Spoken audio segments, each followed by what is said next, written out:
Hello, everyone. Thank you for tuning in to the Easy Peasy Show brought to you by Sportasonic. You can listen to every episode of the Easy Peasy Show on Spotify, Apple Podcasts, YouTube, or anywhere else you usually listen to your podcast on. Once again, thank you for tuning in. Now let's get into the episode.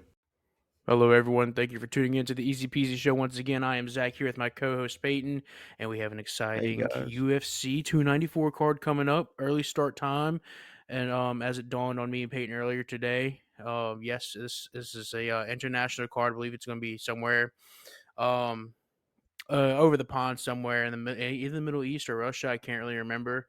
Um, Abu yeah, Dhabi, as I it's in say, the I Middle want to East. say it's the Fight Island or whatever it is. Um, so yeah, should be exciting there. So we'll talk about that in a bit. We'll give you all our predictions. We'll cover college football and NFL coming up this weekend as well. We'll cover all of that here coming up soon. I guess Peyton, if you're ready, we can roll right into the UFC predictions. I can roll through the prelims because I think we both have similar thoughts on that, and there's really not too really good card by the way, but don't want to waste too much time here talking about the prelims whenever there's a really good main card. If that's okay with you, I can kind of roll through it. Like I said, I'm pretty sure we share the same opinions anyway. Yep, I'm good with that.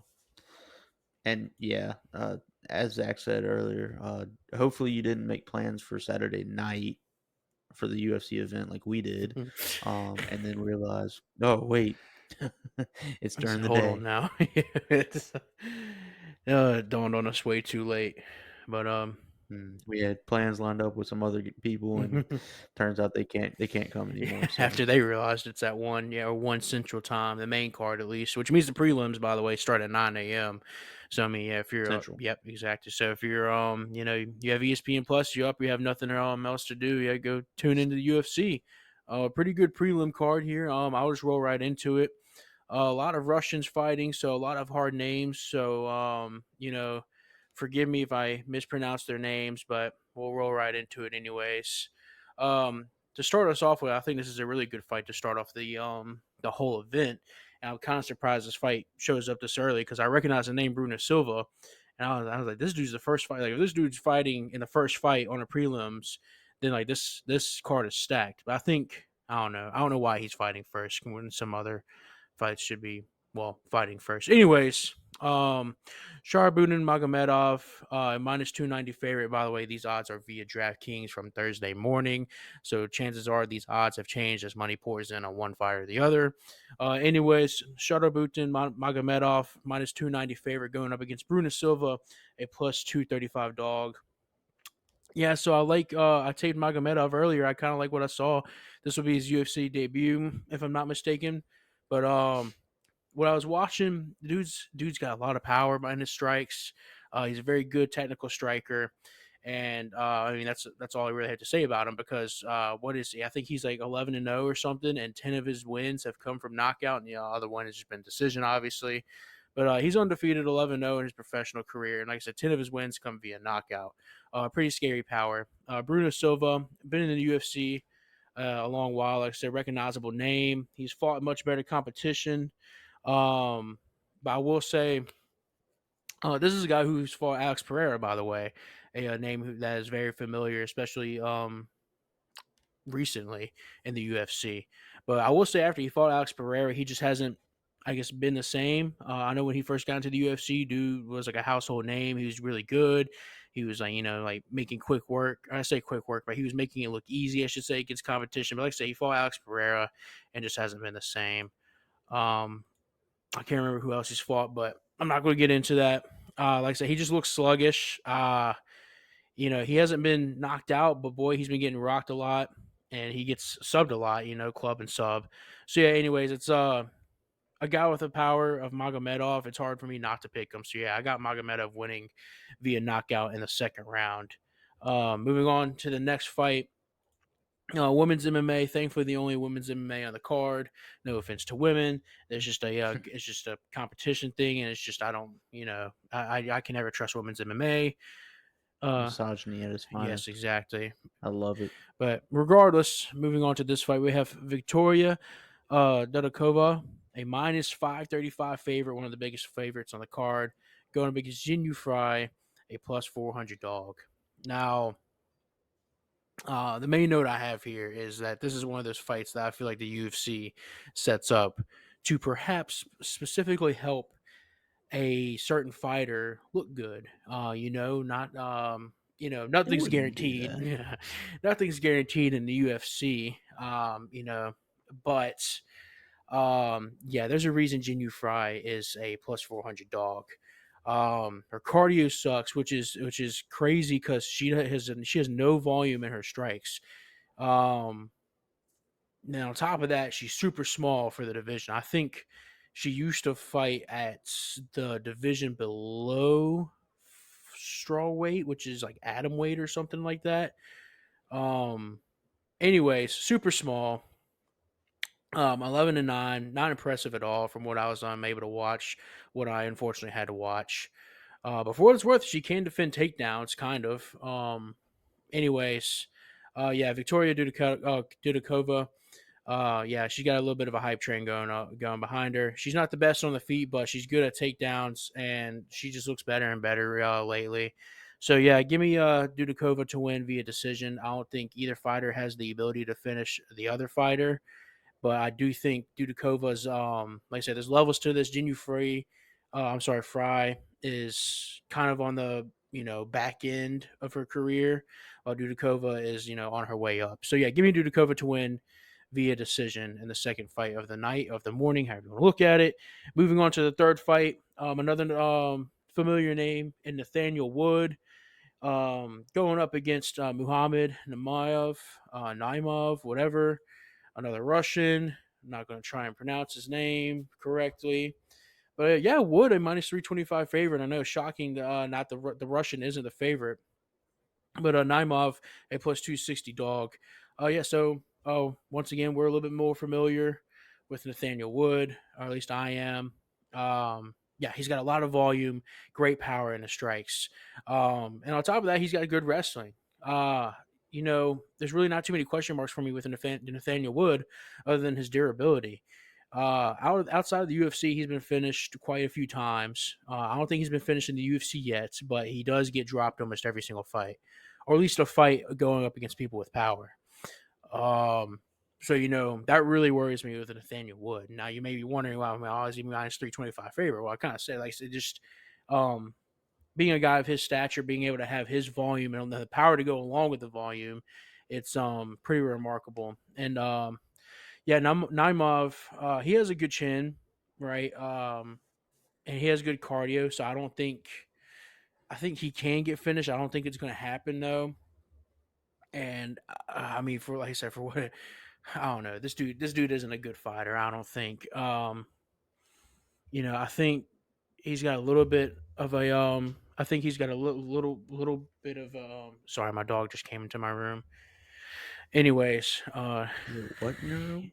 he just arrived in my room. He's walking around now. I don't know what he's doing. Hey, buddy.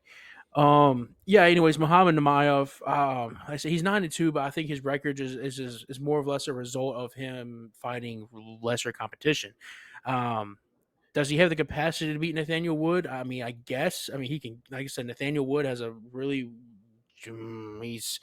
Like I said, his chin isn't all the best, so I don't know. Anyways, I'll wrap it up here. I got Wood winning via decision.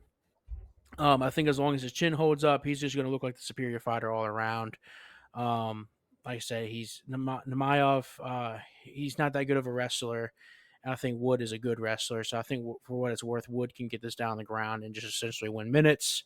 And like I said, as long as he doesn't get knocked out, I think even on the feet, he's a superior fighter. So yeah, give me Nathaniel Wood to win via decision. Moving on to our next fight here, we got Mike Breeden, a plus 225 dog, going against Ashul Jubli, a minus 278 favorite. So yeah, another one of these fights. Like I said, most of these fights are going to be pretty chalky. By that I mean, the favorite's the favorite for a reason. They're pretty big favorite. So yeah, Jubilee 7-0 in his professional career. This will be his second fight in the UFC after defeating Sergey via ground and pound in his last fight, which was several months ago. Can't remember when exactly. Anyways, yeah, Jubilee's kind of riding a hype train here. Mike Breeden, on the other hand, Completely defeated in the UFC, has yet to scratch a win in the UFC. He's 10-6 in his professional career. He was doing okay before he came into the UFC, but he just hasn't been able to put it together.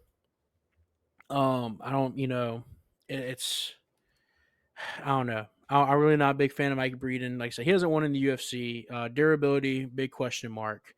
He's been getting finished left and right recently, and I don't think his takedown defense is the best either. Why I mention that is because Jubilee, he's been mixing in the takedowns really well lately, and on top of that, he actually has good ground control. So if he gets you down, for the most part, he's going to be able to control you.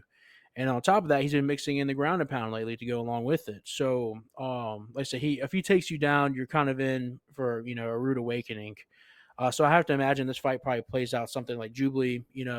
I think on the feet it's a little bit more even, a little bit more competitive, and that's why the odds are a little bit closer than what they should be, in my opinion.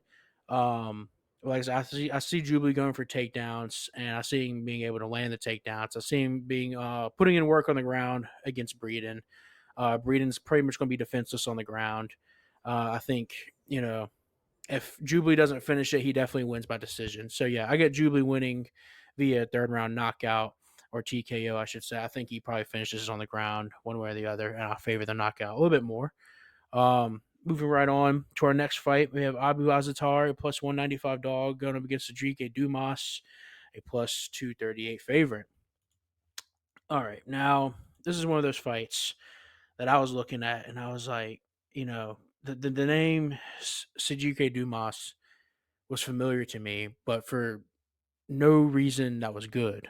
From what I can remember about this guy, he was just, not awful, man, but he's not the greatest fighter. Definitely not the. I don't even know. I don't even know. There's not much good to say about this guy. Before what it's worth, he's an active fighter at least, and he's typically the bigger guy in the octagon. He'll definitely be the bigger guy going up against Azatar. Um, I think he throws with a lot of volume, so he's got that going for him. But he's going up against a guy whose name I didn't recognize, and so I had to kind of look him up for for I had to look him up for a long while because this dude Azatar who has fought twice in the past 7 years, and his last win, which I think was 7 years ago, was an ugly win. It wasn't even pretty. It wasn't even dominant. I mean, it was nothing of the sort. Yes, I mean the dude's like 30. I think let me check really quick here. I want to say he's 37. Yeah, 37, 7 months old. Dude, he's old. He hasn't fought in 5 years. Um, and he like I said, he's only fought twice in 7 years. I did do some research though. I think he was getting suspended left and right, which kind of explained a little bit of the absences. And for what it's worth, I think in his fights, the only thing he's got going for him is his power. Like I said, in the first round, he's going to be scary, but then after that, he's done for. His cardio is going to fail him probably. Yeah, so I don't know. This is an ugly fight. One you can probably, like get up, walk around, stretch, do what you gotta do to sit down for the rest of the fights. I got Dumas winning via third round knockout. I'm not excited about the pick, but I can't you can't comfortably pick a guy like Azatar winning this fight. Like I said, 2 fights in 7 years. You know me, I hate whenever fighters are inactive unless you're like John Jones or something. It really scares me. And being that inactive, whew, yeah, forget about it. Moving on, we have Javad Basharat, a minus 575 favorite going up against Victor Henry, plus 425 dog. Yeah, so Basharat, another guy with a hype train behind him, 14-0. Um, and every single fight I'm sorry, every fight he looks better and better and better. I will say his competition isn't the greatest, but for what it's worth, he still looks good against the lesser competition, which, you don't want to see fighters fighting down to the competition. You want to see them, take advantage of the lesser competition. If the UFC keeps throwing you these guys, then you do what you do. Um, he's a guy who has good takedowns, good ground control. He gets you down on the ground. He's going to keep you there. He's good on the feet. His striking's getting better and better. Victor Henry, now, he's a weird guy being plus 425. I think that's a little egregious. I think he should be the underdog. Don't get me wrong, and I don't think the odds should be close, but I don't think this should be this far apart. Uh, but then again, you just never know with Victor Henry. watching his fights, I think the first fight I watched, I was like, man, this dude looks good. I think he'd have a shot against Bashra. Like, I post 425, it's really interesting. And then I watched another fight, and he was awful. I mean, worse than awful. And then I watched the next fight, and he was good again. Then I watched the next fight, awful again. So I don't know. Dude's inconsistent at best, which is, not great in the UFC. But for what it's worth, he's looking good as like a huge underdog from what I noticed. The better the competition, the better he plays. I'm sorry, the better he fights. He gets taken down pretty easily in every single fight, but people can keep him there. Like it's the old adage, people just say, "Oh, well, just stand up," and that's pretty much what he does. He's like Derek Lewis. He just stands up, does what he has to do. Henry. He's never been finished. He has good cardio and throws with a lot of volume. Like I said, it's going to look good to the judges. Like I said, I think this fight is closer than what the odds say.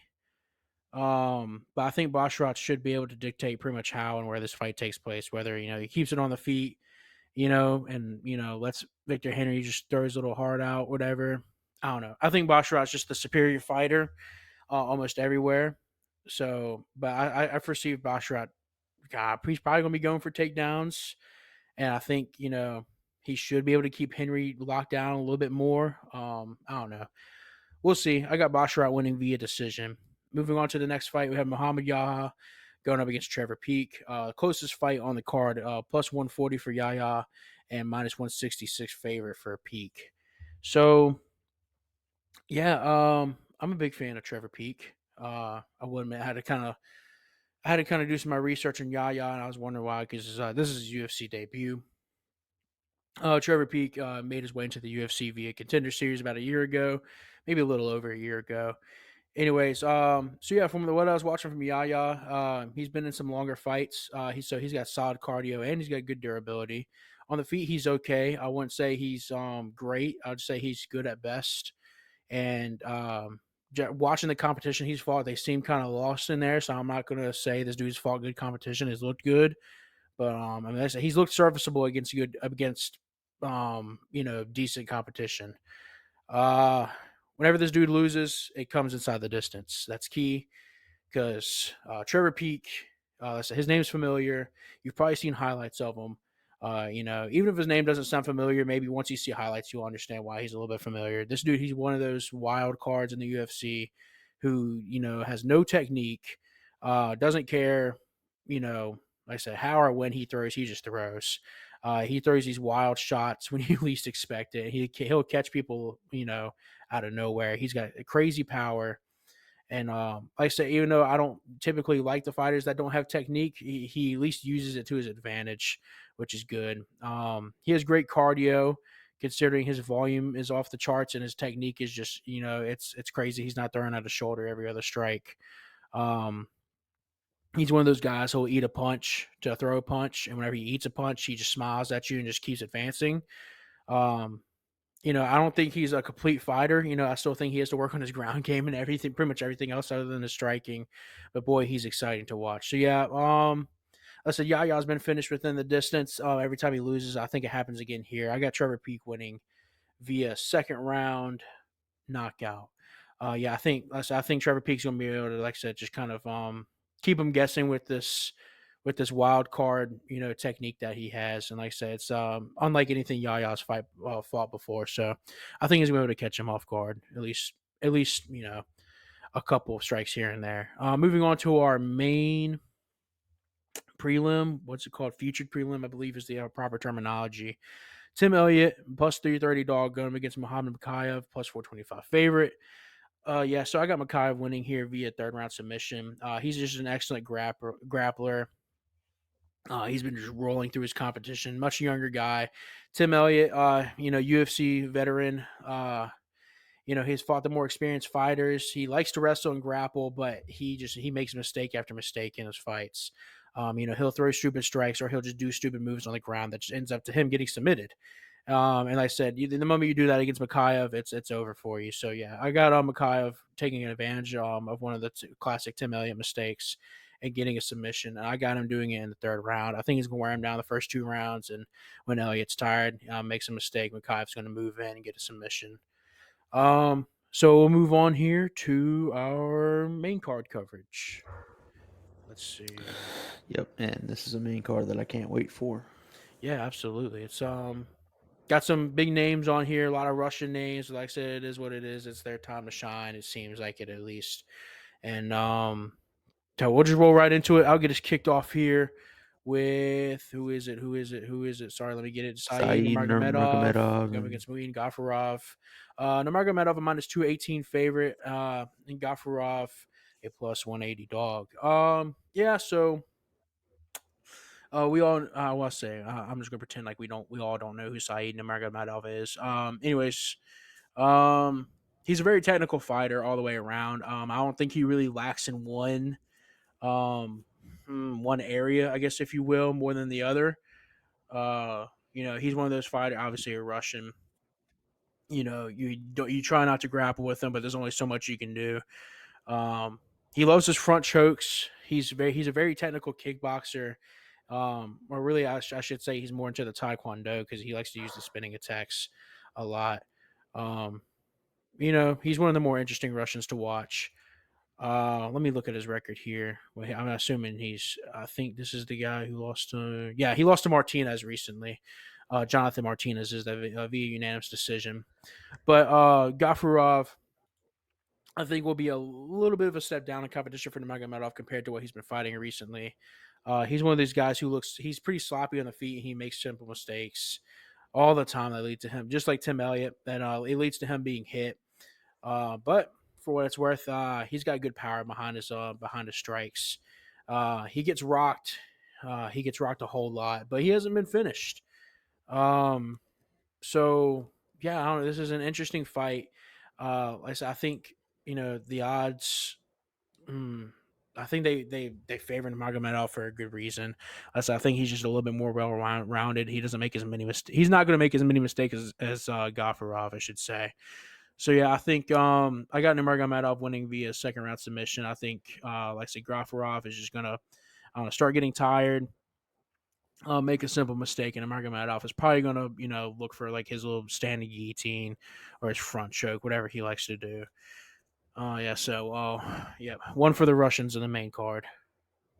yeah, I definitely have to agree. I mean, the last name Nurmagomedov ought to speak volumes to everybody listening. I mean, it's become a celebrity type of name in MMA ever since the Habib, of course. Um, Yeah, and it's more the same, just a suffocating ground game. I think both of these guys are pretty comfortable on the ground, and I feel like that typically leads to a lot of standing. Like they'll stand it up because Mhm. neither wants to get the other in their comfort area. And I think Saeed's just gonna basically pick him apart. Um, so I have him winning by decision. Yep, and I understand why. And yeah, I don't want to talk too much more about it. We'll move on to the next fight. We have Ikram Askarov, a minus 625 favorite. I think he's the biggest favorite on the card. Maybe, maybe not. Going against Warley Alves, a plus 455 dog. Yeah, I don't have too many notes on this fight. Like I said, Askarov, pretty big favorite for a reason. 14-1, fresh into the UFC, and like he's fighting some really good competition. Like he said, he knocked out Phil Hawes not too long ago, and that was his first fight outside of the Contender Series. Like I said, he's looking good. 30 years old. I think he's creeping up to his prime. Um, this is also, I mentioned it earlier, but this also feels like another one of those fights that possibly the UFC has set up to make a particular fighter look better. And it definitely ain't Warley Alves. Alves is coming in on short notice. He's coming up a weight class. On top of that, his cardio has always been questionable. And by that, I mean, I straight up mean suspect cardio. Watching fights on this dude, his cardio looks great in some fights and just terrible in other fights for no reason. And I have to assume that, coming in on short notice and up a weight class, that his cardio is going to be on the bad side this go around. And so it's part of the reason why his cardio can look bad is just because he always comes out hot in the first round. and because of that, he seems to gas out in the second round, and he's been finishing the second round quite often, more often than any fighter I've seen.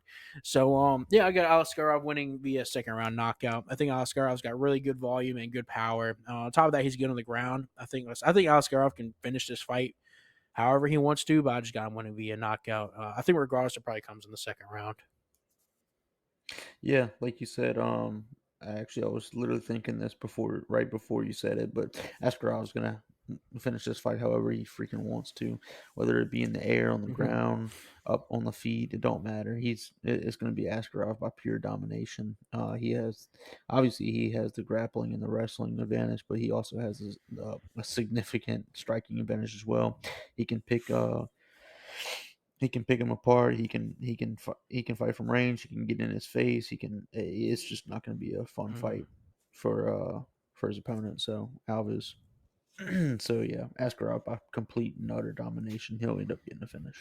Yep, that's if you're keeping count, that's 2-0 for the Russians so far on the main card. Moving on to our third fight with Magomed Ankalaev going up against Johnny Walker. Ankalaev, I should say, minus 375 favorite. Walker at plus 295 dog. And I was talking to Peyton about this fight before we even hopped on. Johnny Walker. He's a household name because he's kind of exciting to watch, or at least outside the UFC. This dude's very charismatic. I think is a good word. Um, One of a kind. Just in the octagon, he's weird. I don't know how to describe him. He's a good striker. I mean, he's a good all around fighter. Um, you know, I think Peyton said it earlier, or at least like I said before we hopped on. But he's got the tools to be a complete fighter. It's just like he chooses not to, I guess. I don't know. I will say, and I told, I told Peyton this earlier too. I was he's got the funniest knockouts in the UFC. Not him getting knockouts, but rather him getting knocked out. He gets knocked out, has like a Looney Tunes like ragdoll effect, and then before he even got into the UFC, he got knocked out like 3 times in 18 seconds. It was pretty insane. Yeah, I got Ankalaev winning via decision here, though. I think he could get the finish. I think either of these fighters could get a finish. They're very live, but I think Ankalaev just a better all around fighter. But man, he's a boring fighter. And I will say, for what it's worth, Johnny Walker can be an entertaining fighter. He can be. It just really matters if he chooses to or not. Um, I think his last fight against Anthony Smith, he somehow made that boring. I don't know how you managed to do that, but good for you. But other fights he's had, they've been interesting. So I don't know. Yeah, I got Clay winning via decision here. I think he's just got more power. He's a better wrestler. He can control people on the ground pretty easily. I think that's gonna more or less kind of be what happens here. I think if this stays on the feet, it's gonna be pretty competitive. But I think this is gonna be another one of those boring Magomed fights. And so yeah, give me Ankalaev winning via decision here, 3-0 for the Russians. Yeah, it's going to be hard to agree. I mean, if you remember correctly, Ankalaev, his last fight was for the title against Jan Blachowicz, and it ended Mm-hmm. up in a draw. And it was a vacant belt, I do believe. I think it was from when Yuri Prohashka vacated the belt after his injury. So, yeah, it's kind of hard. I mean, it's kind of shocking to think that this is his first fight since that draw against Jan Blachowicz, and really, arguably, he won. I mean, he won that fight. I think Mm-hmm. uh, his leg kicks were freaking just disgusting. I mean, he just crippled Jan Blachowicz in that fight. So, um, yeah, but he can win in a multitude of ways. And Johnny Walker, although like Zach said, um, we were talking about him earlier. He has all the tools to be a great fighter, but it's like he doesn't take it seriously. I don't know. I don't even know what to make of him. But maybe if he comes out and he's more serious, he could legitimately be a, a danger to Ankalaev. But I just don't see it happening. I mean, this is at the end of the day, this is Johnny Walker. You can't trust him to do any. You can't trust him to take anything seriously. He's just a goofy dude. So, yeah, give me Ankalaev, but by decision. I think he just gets a takedown each round, and basically just rides it out. Yep, I agree. We'll move on to our co-main event, which was supposed to be Paulo Costa versus Khamzat Chimaev. Costa had to pull out due to an injury in his camp, and thankfully, Kamaru Usman, Staph infection. yeah, Kamaru Usman stepping in on short notice. Much appreciation to you, Kamaru Usman. So yeah, Kamaru Usman a plus 260 dog going up against Khamzat Chimaev, minus 325 favorites. Yeah, so obviously Kamaru Usman, I mean, like I said, a legend. I mean, he was tearing through people left and right in the welterweight division. And then comes Leon Edwards. He gets knocked out pretty viciously via a head kick in their first fight, or is it the second fight? Technically, I can't remember. The Anyways, first fight. Well, yeah, second fight. I can't remember. Did they fight 3 times or did they fight? Anyways, it don't matter. Yeah, it was a trilogy. Yeah, so okay, so yeah, the second fight, which was a little over a year ago, Kamaru Usman gets knocked out stone cold. Then he comes back a few months later and loses by majority decision against Leon Edwards, and he looked terrible against Leon Edwards. He didn't look like the Kamaru Usman we're used to seeing. Looked Um, scared. yeah, so it's weird, and we see it all too often in the UFC.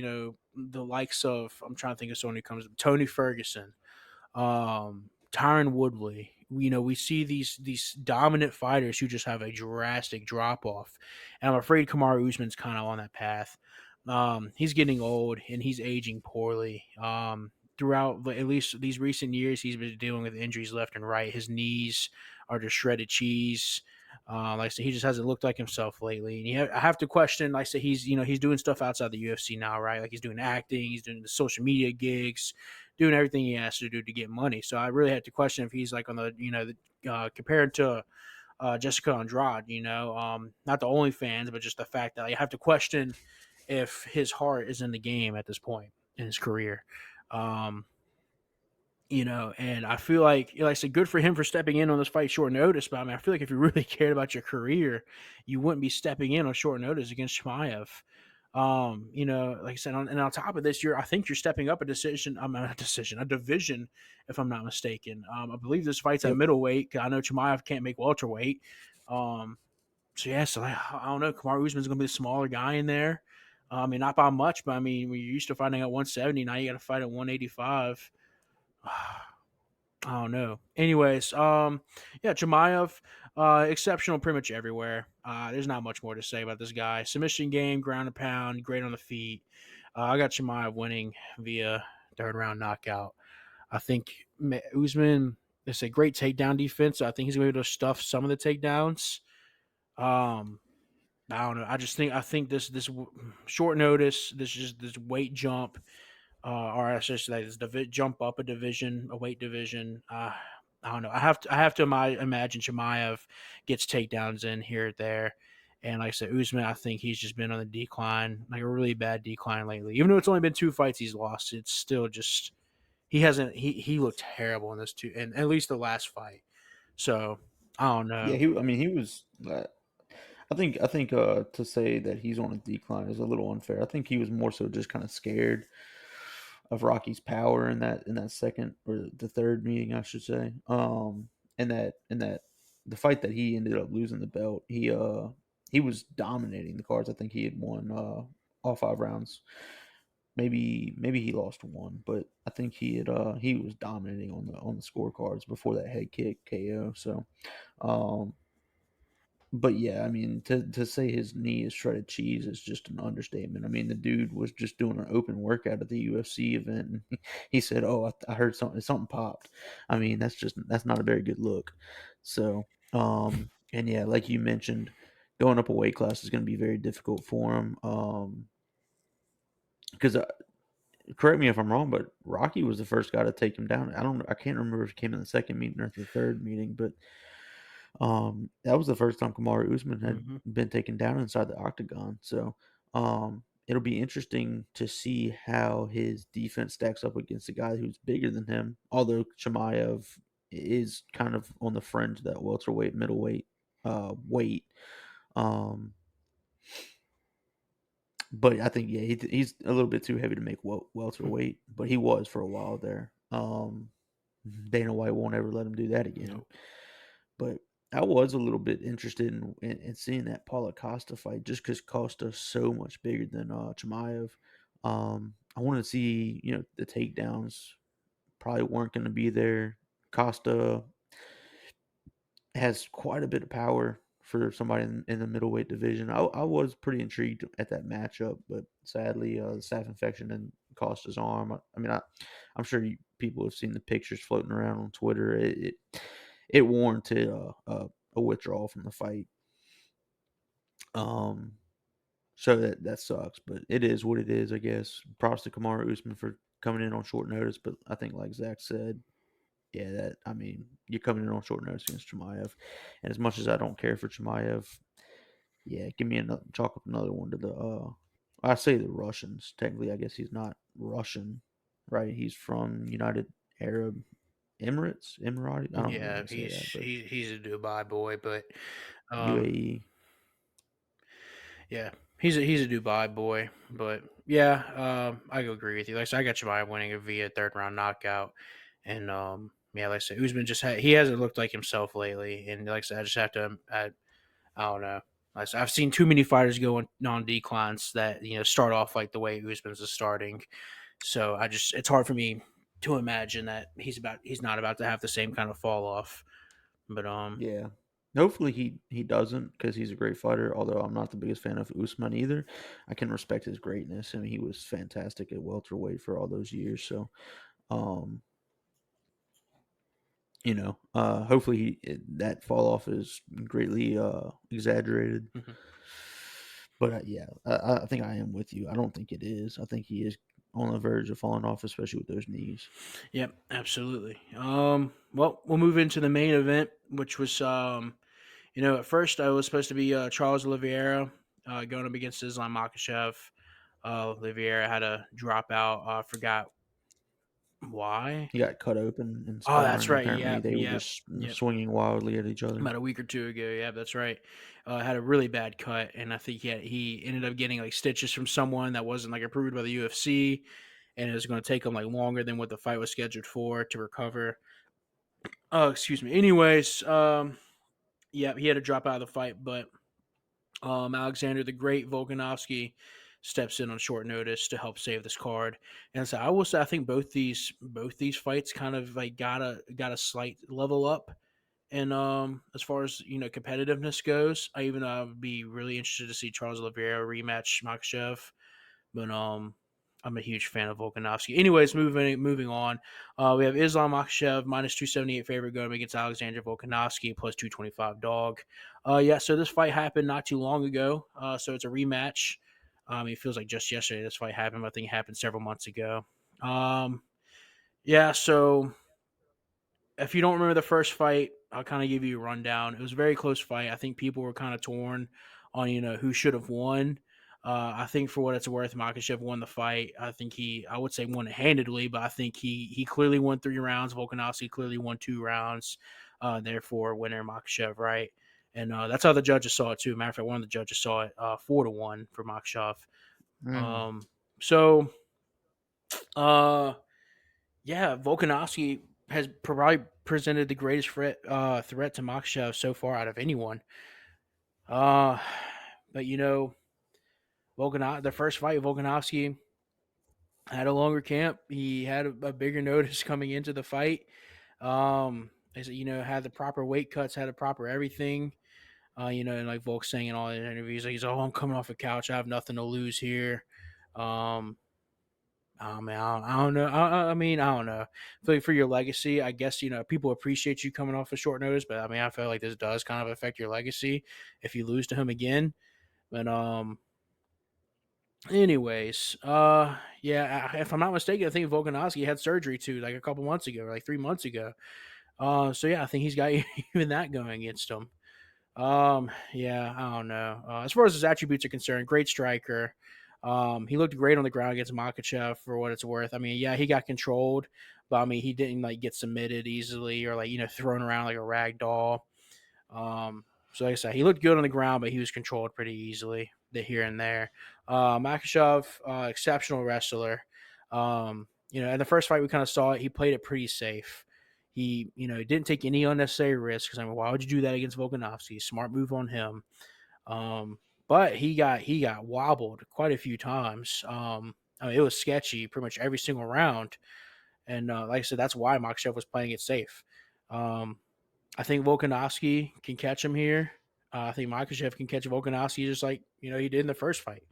I think Makhachev's probably all around a slightly better fighter. Like I said, Volkanovski's coming up a weight class, coming in here on short notice. I think Makhachev's the last fight was Makhachev's like first 5 round fight, and yeah, he gassed in that fifth round. That fifth round, he looked terrible. I mean, matter of fact, he got just about knocked out cold. Like I said, he just ended up flat on his back on the ground, but thankfully, kind of time was on his side. He wasn't able to get finished, but Volkanovski was putting in that work on him. Yeah. You know, Unfortunately, it's hard for me to pick Volkanovski here to win against Makhachev, who I think is just a superior fighter. Um, but yeah, I have Volkanovski winning here via decision. I think he's going to get it done. I think he was a little bit more timid in the first fight because he respected Makhachev. He didn't know quite what he was getting into, obviously, other than the tape he studied. But I think now we're about to see a fearless Volkanovski go in there. I'd like to see him put more pressure on Makhachev. Someone who's going to be more timid. I know that's probably going to lead to more takedowns, but for what it's worth, I think Volkanovski was able to get up kind of not when he wanted to, but most of the time he was able to put in good work and he was able to get up. He'd move directly to the fence. Like I said, he uses it as his like buddy to get up. Like I said, I think if he keep doing that, I'd like to see him chop at the legs of Makachev too. I think if he weakens the legs, I think that's going to get Makhachev in a lot of trouble that he hasn't been in before.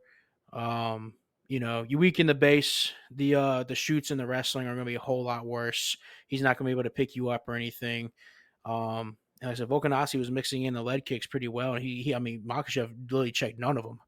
So I don't know why he moved away from that. I'm curious to see what his game plan is going into the fight. But yeah, I got Volkanovski winning here via decision.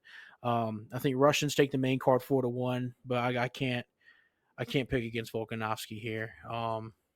This is one of those things where the mind says Makhachev, the heart says Volkanovski, and in a year full of upsets, I mean upset after upset on main card, it feels like. Why not take my shot here with Volkanovski becoming a double champ, getting the win against Makhachev? Yeah, I gotta pick my boy Volkanovski as well. He's my favorite fighter probably at the moment. But it's gonna be tough. 12 day notice. I think he was just at 181 too. He had to lose like 26 pounds in 12 days, Mhm. or technically 11 days, I should say. Um, but if anybody can do it, it's going to be Volk. I mean, obviously one of the best fighters in the UFC. I think he's pound for pound number 2 right now. And for what it's worth, yeah, I do agree that Volk probably lost that fight last go around, but it's not necessarily that Makhachev went out and won the fight. It was just kind of by he just kind of hugged him for 20 minutes and then got just brutalized in the fifth Mhm. round. So I think in that fifth round though, Volkanovski kind of figured him out a little bit. I know he got gassed out, but I think Volkanovski was a lot more comfortable in there after a few rounds as well. And I think hopefully that comes back. He's comfortable in there on Saturday night or Saturday and gets the win. Yeah, like I said, I think um, I want to say like maybe this fight can be finished. I want to say more often than not it doesn't get finished. I think it kind of plays out similarly how the first one goes. But I think Volkanovski he's going to be taking a little bit more risks here. So I kind of more or less expect him to kind of catch Makhachev a little bit more than he did in the first one, and just essentially just win more rounds. Um, I think he has the ability to finish Makhachev. Like I say, he's been caught before; he can catch him again, and it's not like the super. Makhachev isn't the most technical stand-up fighter Volkanovski's fought. Um, so yeah, I don't know. Like I said, I really have high hopes for Volkanovski. I mean, realistically, I don't think he's gonna win. I just really want him to. So I got to pick him to win. And like I said, he's just been upset after upset. I don't know if it's going to happen. It's got to happen now. I need Volk to do this. I need him. It just it's I need it. So yeah, Volkanovski via decision. Yep, I agree. All right. Well, that's our UFC 294 recap. Peyton, if you'd like, we can cover some college football, a little bit NFL, maybe. Yeah, All right. yeah. I'll let you lead the way. Let me see. I'm trying to get the schedule up here. Of course, the ESPN app is trash. Um, so we'll start off with the. Oh yeah, oh, never mind. I'm sorry. I have my favorite teams are, all at the top. So, okay, yeah, we'll start off with the morning game. Actually, a game that my father-in-law is going to, Penn State at Ohio State. Um, Ohio State favored by 4.5 points here. Man, it's gonna be a good game. I think offensively they're pretty similar. Defensively they're pretty similar. I expect this to be more of a slugfest. Um, yeah, yeah, yeah. It's gonna be.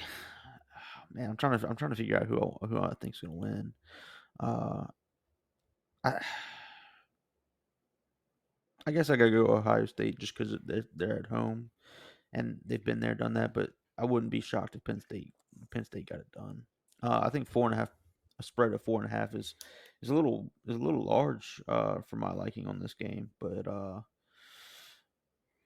I mean, of course, I say I don't like spreads being super low because the chances of them winning by like a single point is it's not it's not typical, but uh normally games like this are like a 1 point, 2 point spread. So, but of course, this is probably the biggest game of the week. Number 7 at number 3.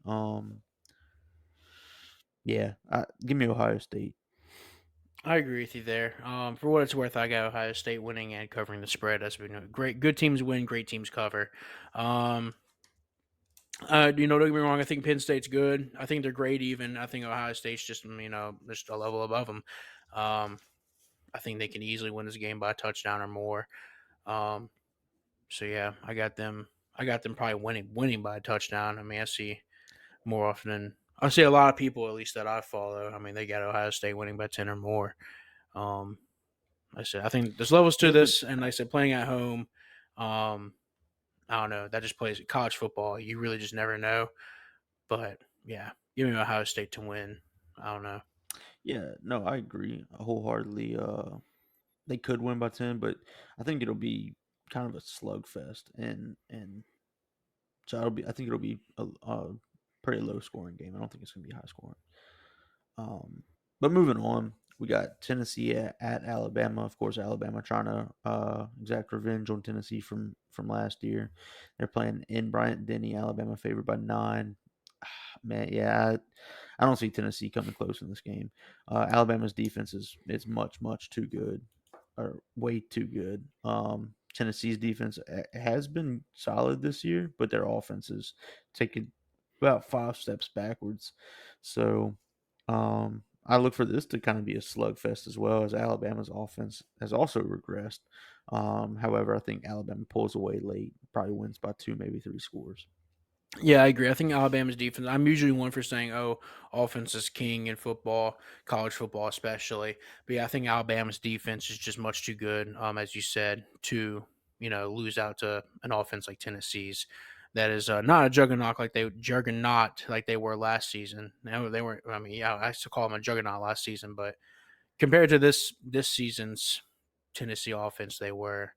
Yeah, I don't think this game is particularly close. I think the spread is just about right. Yeah, give me Alabama by at least a touchdown.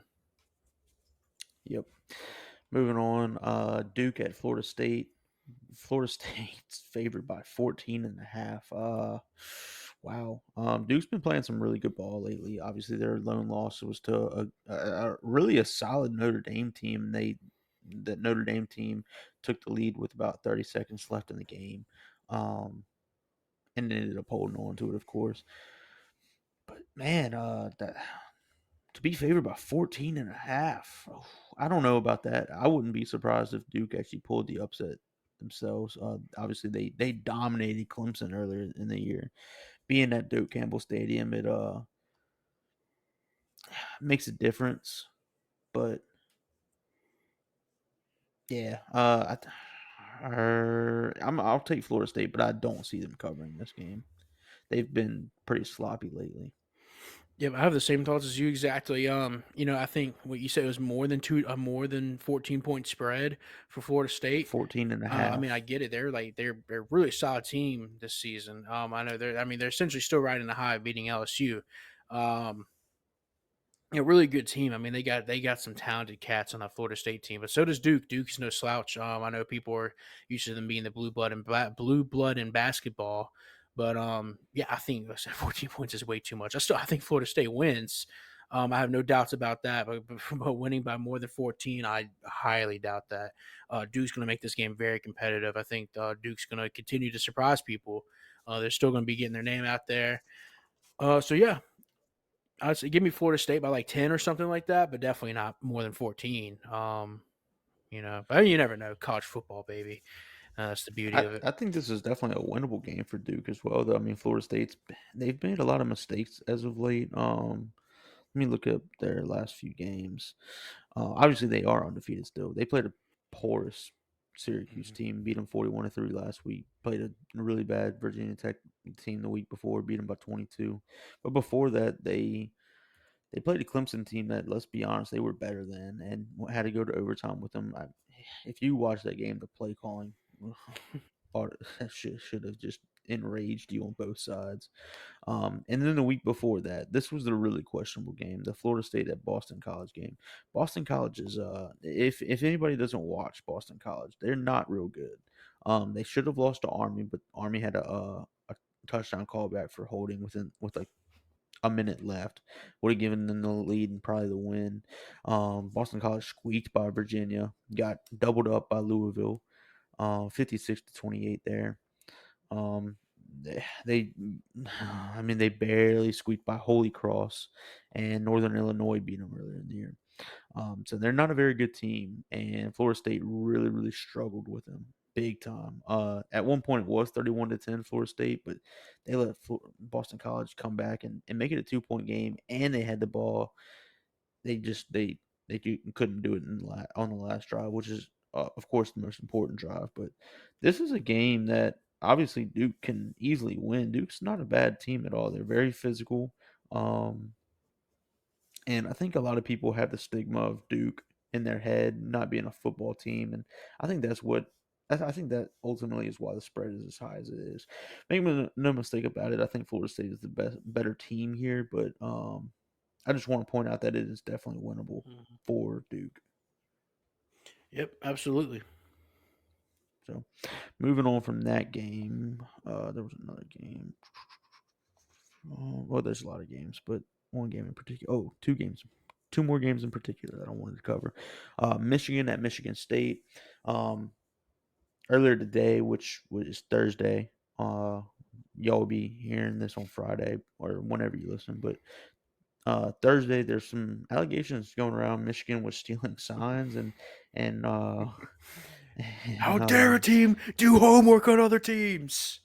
well, in person, they were scouting people, which is illegal, which is That's just crazy. insane That's to just me. I mean, crazy. That's crazy. I've never heard that. Dude, I I know. When don't I get saw the that. news break, I was like, "What?" I was like, "You can't do this." I thought this was Yeah, so I guess encouraged. anybody who's at a like any NFL scouts at any college football games, yeah, y'all are banned now. Um, any major league scouts at high school baseball games, yeah, y'all got to go. I mean, apparently you can't scout people in person. You just got to go off of film, which is easily edited. I mean, come on, man. Anyway, I don't think anything comes out of that. By the way, Yeah, me neither. um, however, this game, the Michigan State Michigan game, is always a close one. Even last year, it came down to the wire. So it'll be interesting to see what happens in that game. Yeah, I I think it's always a agree. crazy one, but I think I do have Michigan winning. Yeah, so there's something to be said about rivals and especially in-state rivals. You don't even have to be following college football to know that you should just hear Michigan and Michigan State and be like, oh, like you don't even have to know much about the teams. You should probably just immediately say, oh, that's going to be a close game, and you'd probably be right. Yeah, granted, I think Michigan is obviously the much better team in every facet, every position on the field. So I mean, yeah, they should win. Will it be unnecessarily close? Absolutely. But will it be a good game? I can't say one way or the other. Michigan may get kicked out of college football. Um, I mean, who knows? We'll see. It should be very interesting. I still can't believe those allegations. That's an actual allegation that you dude, I don't know, man. College, I mean, man, what a joke! What a joke these organizations are, dude. I mean, NCAA really needs to get their priorities straight. I mean, they think just because they're giving athletes the rights to use their own name however they want to, good for them, I guess. And I think that's like a cure all to all the freaking issues they've caused over the past years of history. Um, you know, I mean, I haven't been able to play a college football video game in years because of them. Um, Reggie Bush is universally hated by them. I mean, NCAA may be one of the more crooked organizations. They're right up there with the IRS. I Oh mean, yeah, who's the terrorist group that's been attacking people lately? Hamas. Yeah, they're just as bad as them. I think that's my opinion. I think they're worse. I mean, I agree. Who, Hamas or NCAA? The college football is Yeah, worse I than agree. or NCAA is Yeah, worse or the than organization NCAA. I'm not saying college football, is a terrorist organization. I'm just saying the actual organization, I guess, that hosts and everything. I don't know however you want to look at it. I don't like them. I don't think a lot of people do either. I mean, I guess the same can be said about the NFL. A lot of clown leagues in sports, which is unfortunate. Just let the boys play. Yep. I agree. But then moving on to my last game of the week, Utah at USC. Let me look this up because, dude, I'm about to get pissed. And Cam Rising. Cam Rising. Let me look if any more news has come out on him. Hmm. Doesn't look like he's playing. Of course. I mean, Shocker. Pretends to be shocked. he was questionable for week I know. one. He was questionable. Like questionable. How do you go from questionable in week one to it's week 8? Week 8. You haven't played. I know, dude. Unbelievable. One of Yeah, the I better don't even know what to quarterbacks say in at this college point. football too. I don't get it, man. Yeah. Uh their defense is certainly good enough to hang with USC, and USC's defense is certainly bad enough to allow Utah to hang with USC. But I think USC's offense is just a little bit too good, and I think coming off of a pretty bad loss to Notre Dame last week, I think they're going to be motivated to win this Mhm. one. So give me USC by probably I'll say 10 Yeah. because especially because it's at home Hmm. too. I agree with you. I so try and right the ship here. I think it's a good team to do it against. A good looking team, I should say. You know what I mean. Yep. And all right. With that being said, well, we can move on to NFL. Talk about it for a few minutes, and then wrap up the show. What say you? You good with that? Yep, I'm good. Well, I can recap the game that just happened if you want. Yeah, feel free if you really want to do that. Not sure if you saw the final score or I not. did. Yeah, so the Saints came back, tied the game up 24-24 in the fourth quarter, then got the ball back, weren't able to do anything with it. Carr went off crying on the sidelines again after he put together really a good drive to tie it up. But then they had to punt it back to the Jaguars. Jaguars drove down the field, scored pretty quickly. Saints then drove down to like the 6 yard line, and then didn't Kamara really just carried them down the field, and then Kamara didn't even get a look and on the last four plays of the game. So, yeah, Foster Moreau did drop it was a terrible drop. It was a touchdown. Mm. He was wide open, nobody within 5 yards of him. The ball, I have to give Carr credit for once. It was a beautiful ball. I mean, it was right in the breadbasket for Foster Moreau. He just straight up dropped it. And that would have tied the game, assuming Groupie hits a extra point, which that's an eventual Groupie on the field. So, um, but yeah, the Saints continue to be poverty. So and I am now banning myself and Zach from talking about the Saints as I'm tired of them. So yeah, no more Saints on this show. Understandable, understandable. Like I said, you know how it feels to be a Ravens fan. Like I said, over the past few years, I don't think people really understood the torment that Ravens fans had to go through. Yeah, I think New Orleans fans are probably getting the closest taste to it as any other team could. You know, all the talent on your team and just terrible results. Anyways, like Peyton said, we won't be talking about that much anymore. Move quickly here into the sicko game, Las Vegas at Chicago. The both teams are going to be playing backup quarterbacks. Not to mention the starter quarterbacks were god awful to begin with. Now they're moving on to the backups. Best of luck, Devontae Adams. Pissed at the Raiders. Womp womp. Don't know what to say. DJ Moore, Towns are being wasted away because you got Justin Fields in the backfield running the show. But like I said, you got backups running the show now. I don't know. We'll see. This game is going to be terrible. I don't plan on watching it yet. It's going to be on Fox. Maybe one of the no, I guess Fox shows your local game. So I mean, yeah, if you don't live within the Vegas or the Chicago area, good for you. You don't have to watch it. If you have Red Zone, don't turn it off. Watch every other game except because they're going to be showing Vegas to Chicago. They're going to be extending their red zone to the 50-yard line. Well, because either team will be lucky to get it across there. Um, I don't know. I don't know who I'd pick to win. I'm not picking either of them. I mean, if both of them could It's lose, gonna be a it tie. happened. Yeah, I mean, I guess a tie is the closest thing to that. Anyways, moving on to another game. Should be a good game here. Detroit at Baltimore. Detroit 5-1, Baltimore 4-2. Two teams that have been looking really good to start off the season, especially Detroit. Um, I don't know what this. I don't know what the spreads. I'm not looking at the odds here. I'm just kind of going off of what knowledge I have.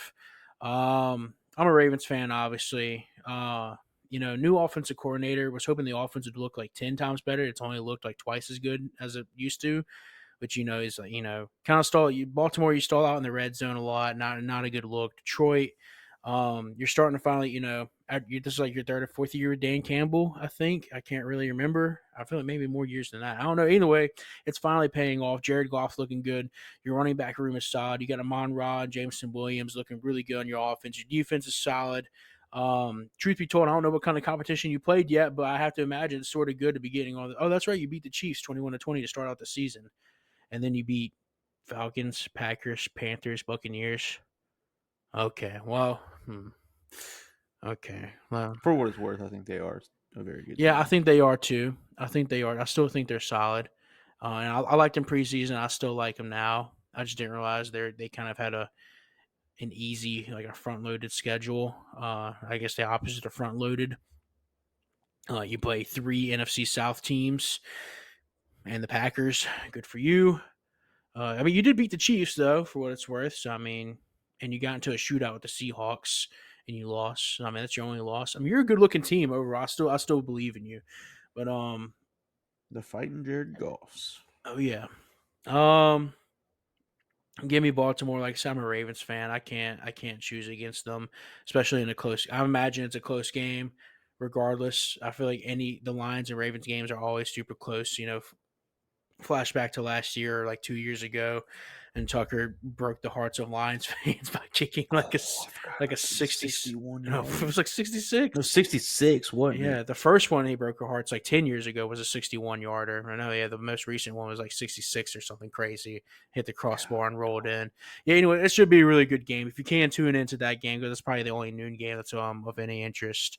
Other noon games, Browns and Colts, Bills and New England, I mean, New England's a sick team to watch. Another sick team, New York Giants, Commanders will be facing them and the Falcons and the Buccaneers. I mean, I guess you can watch the Falcons and the Buccaneers because it's gonna be interdivision rivalry there, and that should be interesting in its own sense. But I mean, other than that, Interdivision. yeah. Oh, the Falcons. I'm thinking Eagles. I don't know Anyway, why. well, I am getting to that game later. I'm not going to cover every single game here. Matter of fact, I'll skip over most of these afternoon games, except the Los Angeles Chargers going up against the Kansas City Chiefs. That should be a good game. Yeah, I don't know. I gotta. The Chiefs haven't looked like I said. The very weak wide receiver room. Travis Kelsey's pretty much the only viable wide receiver, and he's a tight end. Well, Um, what do you mean? they Well, you talking they about did McCall just trade Hardman? for a wide. Okay. Which, yeah, it's not. I mean, it's not a huge upgrade, but for what they have, it is an upgrade for them. Yeah, I mean, I still be It's surprised. I basically, don't know. it's basically a better handed Kadarius Tony.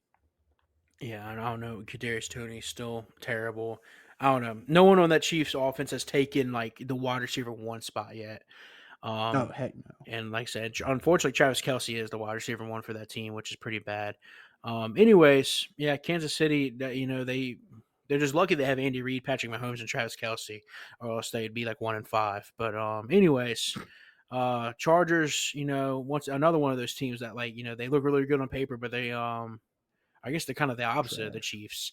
They look really good on paper, but I mean, yeah, they just it's like I don't know what it is with them, but like it's like they just can't win. It's just not in their blood to win. Yeah, Um, it's Justin Herbert. He's trash. I guess so. It's got to be something. I'm not sold on Justin Herbert. I mean, I think he's a good quarterback. I mean, I think I think he's a flashy quarterback. I think he'll make the plays. Like there'll be plays that he makes you're like, holy moly. But then it's like when it really comes You're in down, denial. It's okay. You, when it you just really hate that comes he gets down to it, compared to they Joe need Burrow. him. Fate of the universe on the line. Better went and make this drive count, or the Martians have the death beam pointed at Earth. Give me Iguodala. You just hate that he gets compared to Joe Burrow. I think for what it's No, I actually haven't seen many Joe Burrow, Justin Herbert tweets this year yeah, because Justin or Herbert clears comparisons. Joe Burrow this year.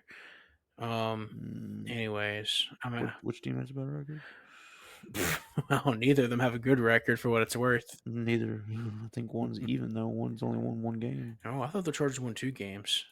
Are they? Or Are maybe they they one and have. five? I thought so, but Oh maybe no, they have you won could be two right. games. No, they're 2-3. They're 2-3. Okay. Yeah, and they only lost by 3 points to the Cowboys, and they only lost by 2 points to the Mm. Dolphins, which I know you love me riding them. But they also lost to the Titans, which is a pretty bad look. Um, Hey, I mean, even the Saints beat the Titans. yeah, that is a good point. That is a good point. But yeah, anyway, it should be an interesting game. You got to imagine Los Angeles looks to try and get back on track here, but Kansas City, hopefully they figure something out on their own. So yeah, it should be an interesting game. Another they're in the same division, right? Yeah. Another Yep, AFC West. interdivision rivalry there should be really good. Should be your the afternoon game that you circle to watch, and the evening game for Sunday. Last game we'll cover here. Should be a banger. Dolphins at Eagles. The battle of land versus sea. Yeah, Philadelphia. I'm sorry, we got Miami going into Philadelphia.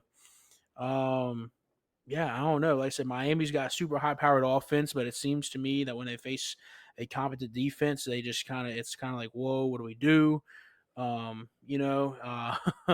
So it should be interesting to see how they go up, how they fare against the Eagles, who obviously have one of the better defenses in the league, really good offense. Yeah, I don't know. It should be a very interesting game.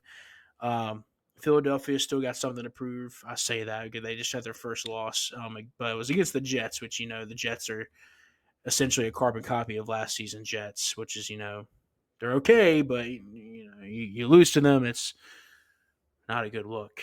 But Yeah. Philly, but I'll say this about that game. Philly's a tough place to play. mhm. Really, in any sport. I mean, I know you're not a baseball fan, Zach. But the baseball playoffs are going on, and oh man, the playoffs in the MLB are electric. I don't care what you say. But yeah, Philly's. I mean, insanely difficult to win at in baseball as well, and in hockey. I'm pretty sure too, from what I've heard.